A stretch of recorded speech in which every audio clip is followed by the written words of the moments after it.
ગુજરાતને વાયદા બજારમાંથી બહાર લાવીને જમીન પર મૂકવાની જરૂર છે। જે રાજ્યની માથાદીઠ આવક વર્ષે 4 લાખ પર પહોંચી હોય એ રાજ્ય ખરા અર્થમાં સમૃદ્ધ અને સદ્ધર જ કહી શકાય। વાત આપણા ગુજરાતની છે।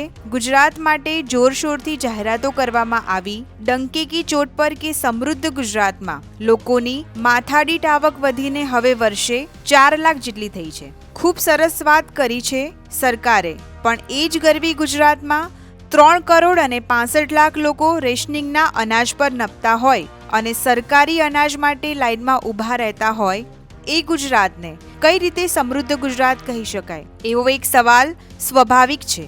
છેલ્લા 5 વર્ષમાં રેશનિંગની દુકાનેથી સરકારી અનાજ લેનારાઓની સંખ્યામાં 24 લાખનો વધારો નોંધાયો છે। તેનો એક અર્થ એ પણ થાય છે કે ગરીબોની સંખ્યા વધી રહી છે।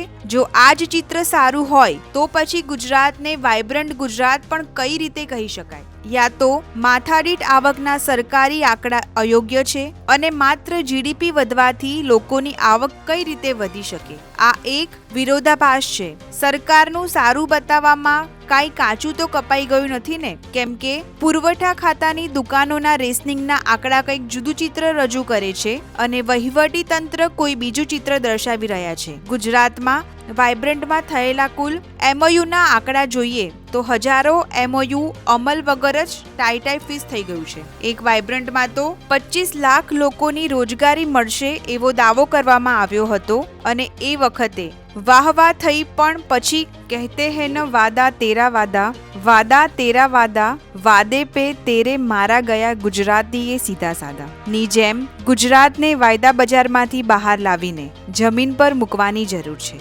ધન્યવાદ, આભાર।